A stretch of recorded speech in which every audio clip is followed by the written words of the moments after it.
তখন আমি শুনি যে সুন্দর আওয়াজে, খুব সুন্দর আওয়াজে একজন তেলাওয়াত করছেন।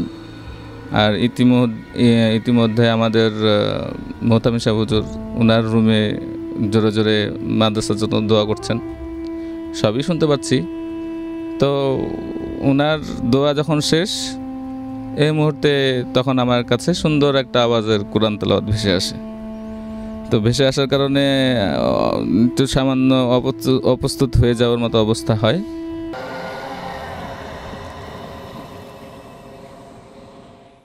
প্রথমত যে আমার ঘটনাটা হচ্ছে, আমি যখন মাদ্রাসায় ছিলাম, এটা অ্যারাউন্ড 2007 সালের কাহিনী। তো সেই সময় মাদ্রাসায় থাকাকালীন রাত্রেবেলা আমার সাথে প্রায় কিছু না কিছু ঘটতো। তার আগে বেশ কিছু ঘটনা ঘটেছিল।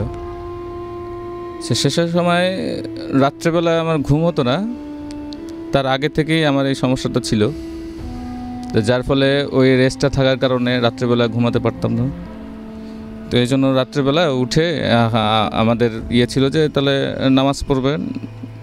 তো নামাজ পড়ার জন্য ওযু করলাম।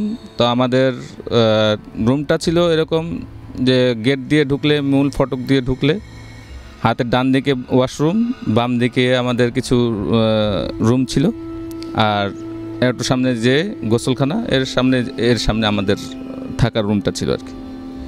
তো ওইখান থেকে আমি বের হয়ে যখন ওয়াশরুমে গেলাম, ওয়াশরুমে থেকে শেষ করে ওযু করলাম। ওযু করার পরে এখন মসজিদে যেতে হলে ওই মূল ফটক দিয়ে বের হয়ে ডান দিকে যেতে হয়।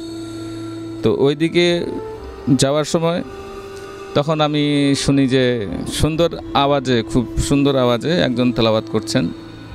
আর ইতিমধ্যে আমাদের মোহতামিম সাহেব হুজুর ওনার রুমে জোরে জোরে মাদ্রাসার জন্য দোয়া করছেন, সবই শুনতে পাচ্ছি। তো ওনার দোয়া যখন শেষ, এই মুহূর্তে তখন আমার কাছে সুন্দর একটা আওয়াজের কোরআন তেলাওয়াত ভেসে আসে। তো ভেসে আসার কারণে একটু সামান্য অপ্রস্তুত হয়ে যাওয়ার মতো অবস্থা হয়।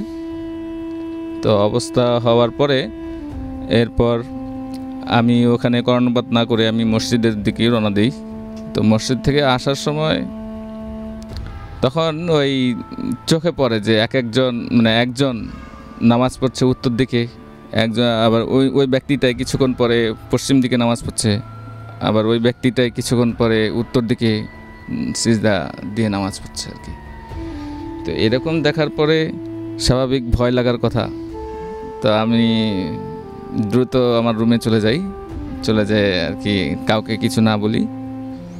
পরের দিন আমার বন্ধুরা গল্প করে যে ভূত সম্পর্কে বা জিন সম্পর্কে আলোচনা করে। ও সময় আমি তাদেরকে এই কথাটা বলি।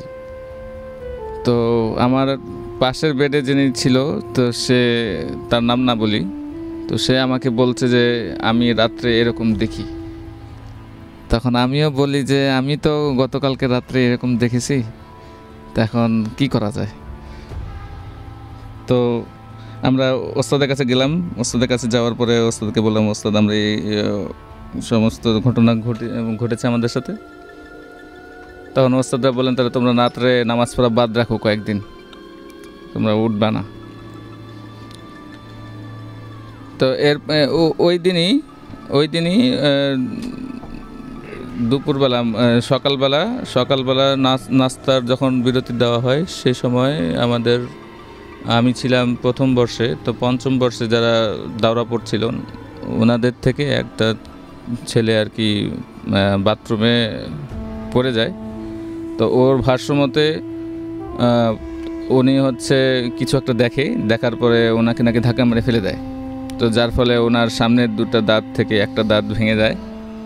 তো ভেঙে যেয়ে ওনার চেহারা পুরা